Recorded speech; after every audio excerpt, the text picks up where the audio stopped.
Console, online. HPG connection, online. Educational module, online.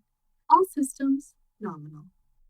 Hello, class, and welcome to On the Origin of Battlemechs, episode 18. Today we are talking about the Icarus Mark I and Mark II. I'm Brent Stewart McKee, and my co-host today is... I'm Joshua. So, today we are talking about the Icarus, both Mark I and II, and it has the design quirks of improved targeting in the short range. And this is the first Free World League design. And the Free World League was able to acquire the Battlemech technology and technical know-how due to corporate espionage that resulted in them recruiting a Larian engineer under duress in 2462. After, of course, they acquired the technical know-how and schematics, they set about building a force of tested designs like the Mackie, and then they started innovating on their own. And their first innovation was this, the Icarus ICR-1X, and it debuted in 2471. Yeah, and it's kind of cool that their first homegrown design was a flexible medium mech that could fill more roles on the battlefield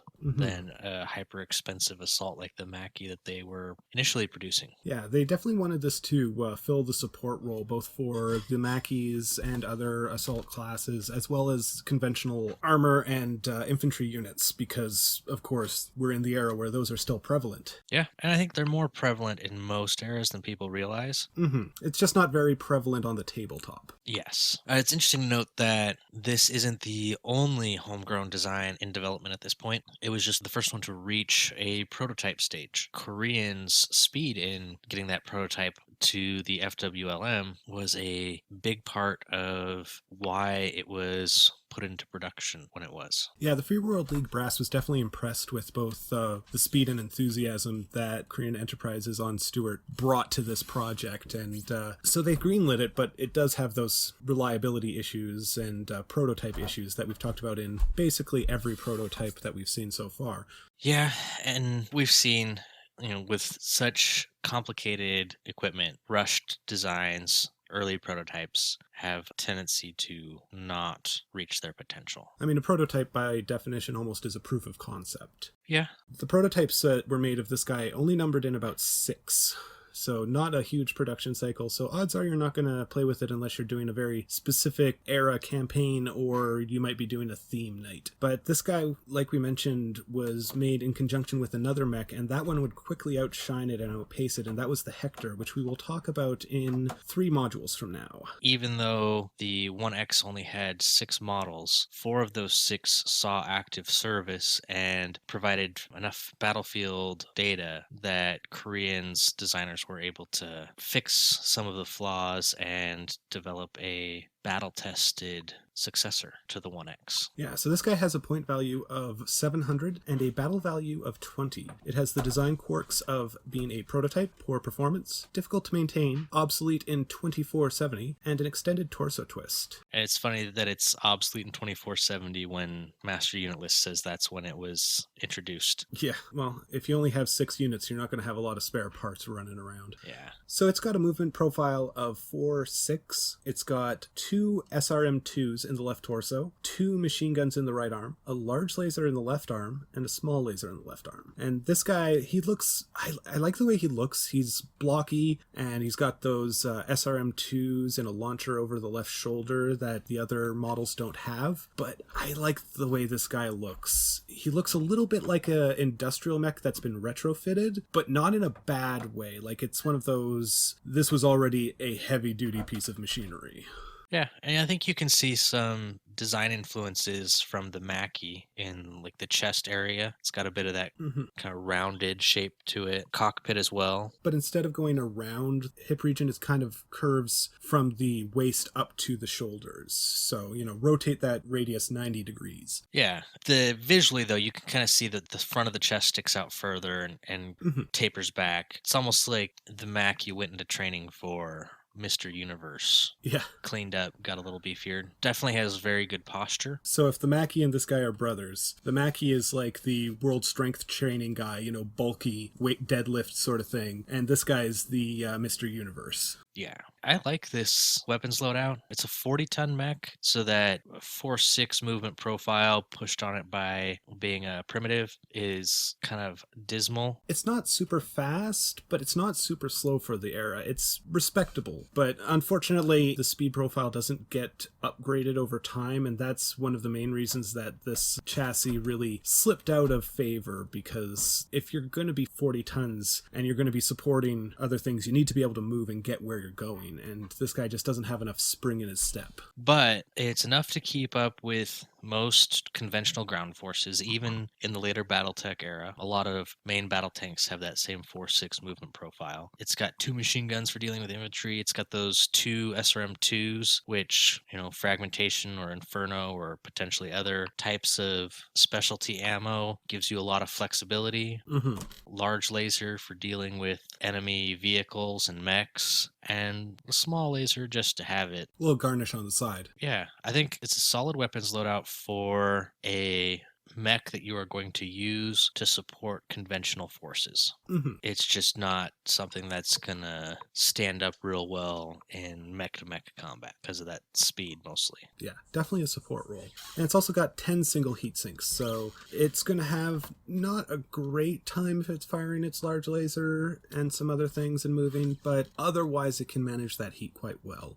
Yeah, again, I think that ties back to its role and the role of many of these early battle mechs, which is supporting conventional arms. If you're calling on this Icarus to deal with an enemy tank, he's going to be using that large laser, but not really worrying about his other weapons a whole lot. Mm-hmm. But if you need to flush some infantry out of a building, he's probably not going to use a large laser. He's going to be putting the missiles into it, using the machine guns to... You're not going to be alpha striking a lot with this guy. Yeah. As we mentioned, the Hector became the preferred model, and so Korean Enterprises shifted its manufacturing to produce Hectors, but it used this opportunity to learn and refine the Icarus into the Icarus II and re-debuted it in the 26th century with the Icarus II ICR-1S. Almost 50 years after the introduction of the Icarus I-X. So this guy's art is a little different. Most noticeably, it's missing that SRM-2 launcher over its shoulder, but it doesn't have any SRMs to speak of, so that's probably why it's not there. The thing that's really interesting to me is on its right arm, it's got this little hook, grapple, spike thing sticking out of its wrist. Yeah, I don't know what that lightning bolt looking hook is for. Because it doesn't have any physical weapons on the record sheet or in any of its write-ups. It just seems to be ornamental. Yeah. TRO 3075, where this debuts, has a fair number of ornamental stuff, so that might be it. So, the Icarus II ICR-1S debuted in 2518 and is one of the first mechs to use modern battle mech technology, and technically is the third Free World League design, as it's considered a complete rebuild from the ground up with what they learned from producing Hectors. With it being the third design and showing its promise with this 1S, it really cemented itself as a staple of the Free World League military in the time. With the lack of diversity on the battlefield, the Icarus II was able to really shine until it slowly got outclassed by newer mechs that fit the support and cavalry role more efficiently. As it was replaced on the front lines, the mech was still valued and thus transferred to militia units and units taking defensive actions. A common tactic was to have a lance with 3 Icarus IIs and a lighter scout mech to find the target, and then the 3 Icarus IIIs would close for the kill once the target was acquired. Obviously, it's no longer using primitive tech, which gives it a lot more weight and capability. But they also added jump jets to it, which it's still got that 4-6 movement profile, but having that 120 meter or 4 hex jump range gives it a lot more mobility on the tabletop and in actuality. So, I think we've talked about in the past, the 4-6 movement profile on a medium tends to be heavily armored and heavily armed, like a hunchback. And this is edging into that heavily armed range, even though it's on the kind of on the light side at only 40 tons. It's rocking an AC-10, 2 medium lasers, and a small laser. Still 10 heat sinks. Yeah, but you can handle that heat comfortably now. Oh, absolutely. The removal of the large laser for the AC-10, I think, really makes this chassis shine a lot more and makes it more manageable on that heat. And of course, you're also gaining 2 damage on that as well, because the large laser has a damage of 8 and the AC-10 has a damage of 10. Yeah, you get some ammunition dependency with that. Mm-hmm. But it's interesting because you're giving up those SRM-2s, which was your previous high explosive weapon system, which high explosive is what kills enemy infantry formations and dishes out most of the damage on the battlefield. Mm-hmm. But you're replacing it with that AC-10, which is shooting a number of large caliber high explosive shells. So you might actually get more of that high explosive killing power out of this AC-10 than those 2 SRM-2s. Well, you definitely get a range advantage. Yes, and it feels a lot more like kind of like a main battle tank sort of mech at this point, because it's got that one big cannon Mm-hmm. and then a couple of smaller things for dealing with other stuff. I mean, the only downside with the AC-10 is that it only has 10 rounds, but again, if you're doing a game on the tabletop, that's probably enough ammo for your engagement. Yeah, and then, Mech Warrior 5 gives us precedence for saying, hey, a ton of ammo has a lot more shots in it than the tabletop rules say, which makes sense. Because you can't really expect these units with 8, 10, 12 rounds of ammunition to be conducting serious multi-day engagements like you see in true warfare. Mm-hmm. No, definitely. A lot of the mechs are designed to be operated around resupply infrastructure and not extended deployments. And I would say their ammunition capacity is a lot of times revolves around the expected game length as well, kind of a rules-based design. Absolutely. So this guy's got a battle value of 869 and a point value of 22. And it's followed up numerically by the 2S. The 2S appears to not be an actual factory design, since the main factory that was producing the Icarus II-1S was destroyed during the First Succession War. But from what we have been able to find out, the 2S was developed later and may even have been a sort of retrofit to keep the small number of surviving 1S's viable. According to Master Unit List, it came out in 3073, so that's also backed up by the record sheet, which says it's from the Jihad. So I'm guessing this was brought back online. It's being put into limited production by Gilmore Militech, which is a completely different company. Mm-hmm. So that's why I'm thinking the 2S may have started out as a kind of a field refit during the Jihad to bring surviving mothballed mechs up to modern fighting standards, and then Gilmore Militech was like, hey, we've been doing these. Again, this is kind of supposition because there's not a lot of data on. No, like there's very little data on the Icaruses other than they do survive in small numbers past the end of the succession wars in militias and things like that. So there is some data to back up what you're saying, but there's nothing in the hard fiction I've read to back that up. One of the reasons I think this is what's happening is Gilmore Militech is said to be a very small firm, and they're only producing 3 Icarus IIS's a year, which leads me to believe these are kind of hand-built and probably based on experience from refitting 1S's to a more modern standard during the Jihad. Or directly prior to the Jihad. It's not a terrible line of thought. I can get behind that as headcanon. And these 2S Icaruses, the new modern production ones by Gilmore Militech, have an endosteel frame, an XL engine.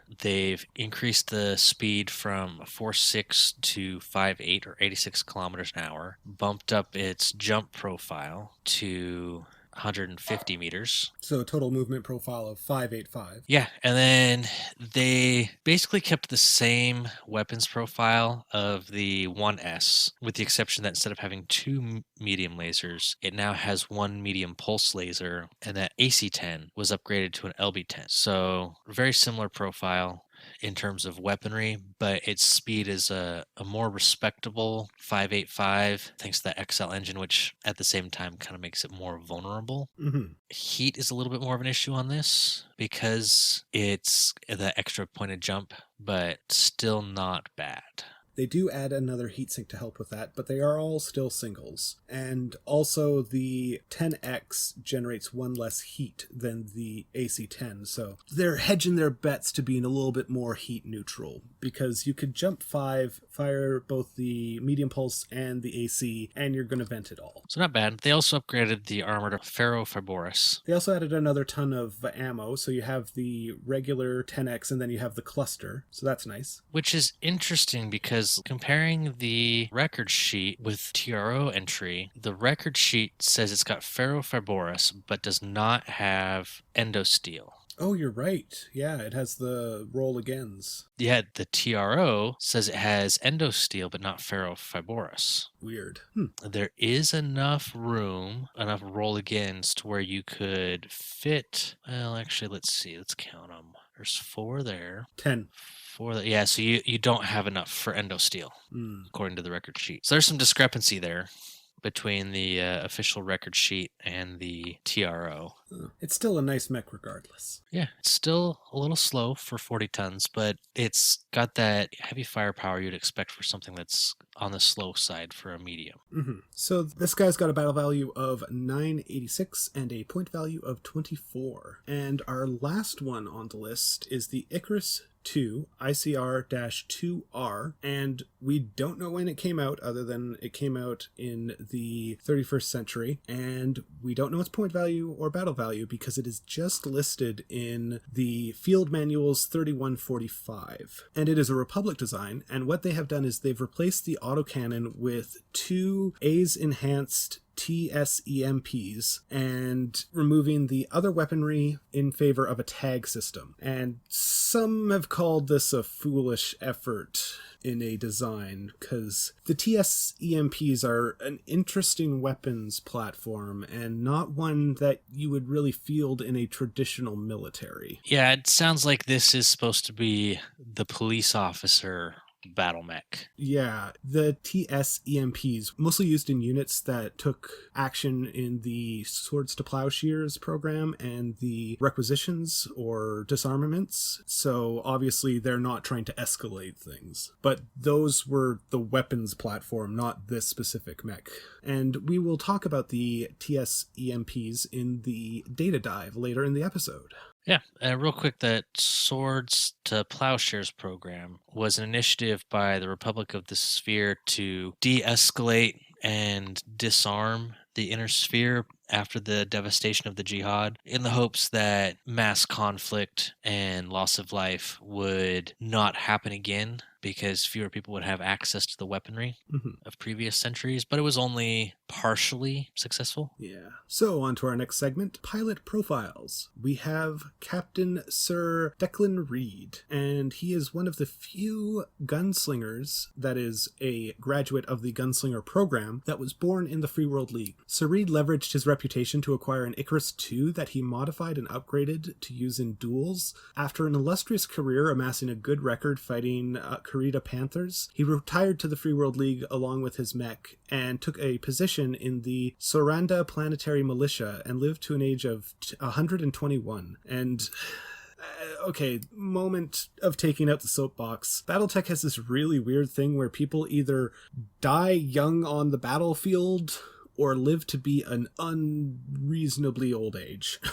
Well, it's that interesting dichotomy we've talked about in the past, where Battletech is considered a relatively low-tech and backwards society from their standpoint. They've regressed significantly. They are in a dark age. However, from our standpoint, they have to be significantly advanced in every single area of science for any of this technology and life to make sense. Yeah, that's fair, but there is a individual who died at around 140, and this individual was large stature, and as we know, the taller you are, the harder it is on your heart to pump all the blood. So, But what would an extended period of your lifetime time spent in zero G due to that? That's a good question. I mean, there's also all the questions of how much radiation do people soak up on the battlefield? Yep. But I mean, they do. We know they take radiation damage when their reactors get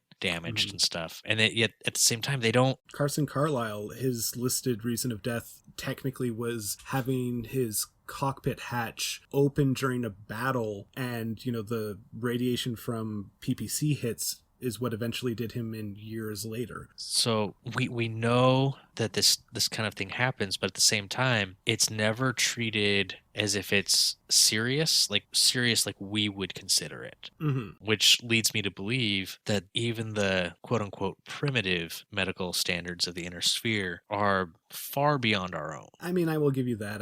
There's some ages that I'm like, oh, that seems a little excessive. Don't look at when Victor Steiner Davian died. Been there, read that. So our next segment is the data dive, and today we are going to talk about TSEMPs and, well, EMPs, because to explain one, I have to explain the other. So the first prototypes of the TSEMPs came out in 3093, and the standardized cannon weapon version came out in 3109, and TSEMP stands for Tight Stream Electromagnetic Pulse. And the concept for this weapons platform dates back all the way to the Star League, and it was picked up by the Word of Blake and used during the Jihad, although their version required a harpoon to deliver the electromagnetic shot. This was made obsolete by the Republic, and this weapon system has had a history of interference with the mech's complicated electronics, so obviously shielding still needs to be refined. Yeah, it's kind of a cool system. It's definitely one of the most science fiction type systems out there, or at least for Battletech. Functionally, if people are familiar with the Star Wars universe, this is the Battletech version of the ion cannon. Yeah. And the main purpose the TSEMP was used for, as we kind of hinted at with the Icarus II being part of the Swords to Plowshare system, was when a private citizen who owned a battlemech did not willingly surrender that battlemech to government officials and take the monetary compensation, TSEMP armed units were dispatched to forcibly shut the mech down or the tank down and drag the owner out and take that mech or tank off to the scrapyard. So requisition it. Steal it. Yeah, so this is an interesting weapon, and to talk about it properly, we're going to have to talk about the effect roll table, which is interesting and a little complicated. It took me a couple minutes of looking at it to really understand what it is and how to read it. So you got the targets. So this weapons platform has a different effect on every single unit. It is completely non-effective against conventional military, mobile structures, targets massing over 200 tons. It suffers a -2 on its roll for anything massing over 100 tons. So obviously, the bigger the thing is, the more able it is to absorb the electromagnetic pulse that is being thrown at it. And then when we have our actual things that it affects, usually you roll 2d6 when you hit, so it doesn't do any damage, and it doesn't generate any heat. But you roll 2d6, and you have 3 effects. You have the no effect, which is a low roll, and you'd have to check the table for what is what. Usually it's 2 to 5. And then you have interference, which is the middle column, and then you have shutdown. And the shutdown is obviously the high roll. So the shutdown obviously shuts down whatever you are firing at, and the mech doesn't get to start back up until the end of the following turn. So obviously the way Battletech rules on the tabletop are structured, everybody fires simultaneously even though you have a turn order. So whatever you're shooting at is still going to get a round off this turn, but next turn they will be shut down and they can try to restart at the end of the next round. And then the interference, what happens there is the target experiences a surge, which will cause a +2 to any 2 hit modifier for any weapons attack that they take. Any questions? I always thought EMP was kind of a you're shielded against it or you aren't situation, not a well, we have enough electronics and metal bits that we absorb some of it, but not all of it. Yeah, well, I mean, that really has to do with the weapons platform, because EMPs obviously are an electromagnetic pulse, and it radiates from a epicenter. Usually, if we're going to say that these naturally occur, because they almost never naturally occur, is when a stockpile vein of fissionable material reacts with itself and creates a cascade effect or a nuclear bomb. Now, normally we don't see the effects of the EMP because everything that would be affected by it is destroyed by the actual reaction. But it's a wave, like if you look at a still body of water and you drop a pebble into it, you see those waves radiate out. That's how the electromagnetic pulse works in a bomb. And that comes from the actual reactions, because when a reactive material decomposes, decays, however it is set up, it emits radiation, whether that be an alpha, beta, or a gamma particle. So the pulse is all of those being emitted all at once because of the cascade effect, and being radiated in every direction and ionizing all of the materials around it, which then continues the effect onward. And when you say ionizing all of the materials around it, that's stripping an electron off of everything. Or theoretically, even stripping a proton. That, of course, is a much stronger form of ionization. Yeah, and so that's where you get the magnetism part of the electromagnetic pulse, is because this electric wavefront essentially is stripping electrons from molecules. They're now left with a positive charge, or potentially a negative charge if a proton got stripped. And if you have complicated electronics that are exposed directly to it, it can actually fry all of them, because the pulse will induce a current within the circuitry, resulting in a, charge that isn't supposed to be there on sensitive electronics, frying them, on top of the possibility of ionizing the actual components, which obviously is not what you want to do with electronics. Yeah, because really all circuits are doing is passing electrons from one molecule to the next in a sequence. So if you're ripping off their electrons, or you're forcing them to transmit or share electrons at a much higher rate than they're designed to, they're eventually going to burn out. And of course, the tight stream, the TS, on this weapons platform, this isn't hard science. This is me spitballing with what I know. So I'm guessing, because it will interfere with your systems, the shielding isn't perfect. And odds are, if I were going to build something like this or design something like this, what I would be doing is trying to figure out a way to reflect as much of the pulse that is generated away from the output of the weapon back towards it, like you would with a sound dish for acoustics, and then trying to shield the rest. Or at the very least, you're going to set up a shielding, which in this case is basically just grounding, right?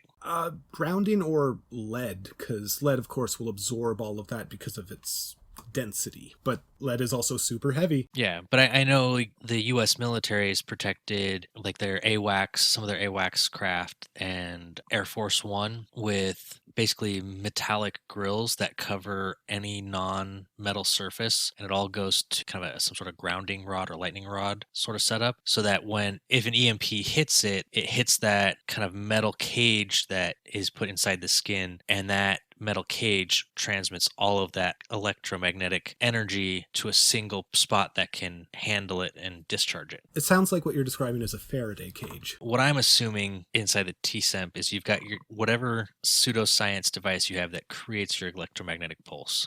And then that is surrounded kind of like a cup-shaped Faraday cage that grounds. And I mean, it would be easier to run a cable down the back of your battle mech than from a plane in the air. So that would make sense if that is practically how the science works. Again, battle mech wizard space magic. Yes.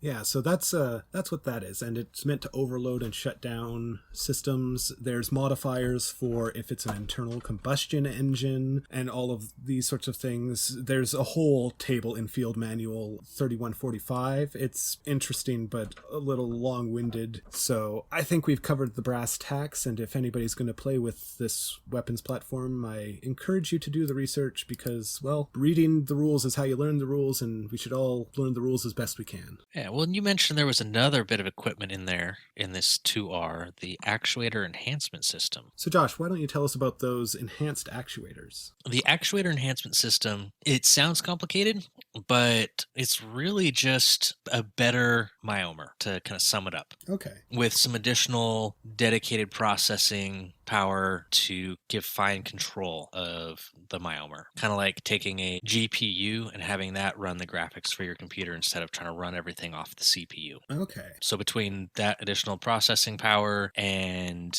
higher quality, more finely tuned myomer muscles, it allows much greater fine manipulation of either the arms or the legs, where depending on where you put the actuator enhancement systems. Mm-hmm. In terms of game rules, all it really does for you is decrease your targeting number by 1. So if it's in the legs and you go to kick somebody, it's a -1. If you put it in the arms, and it's a -1 to shoot and a -1 to punch. So some people refer to it as a targeting computer for your arms. Well, I'll take a -1 to my roll anytime I can. The main problem, though, is you can't use it with a targeting computer, so you can't stack that bonus. You can't stack it with triple strength, myomer for your kicks or your punches, and you can't use it with mask. So, but it's a pretty cool little system. Anytime you get a -1 is nice. Mm-hmm. Yeah, that's AES, Actuator Enhancement System.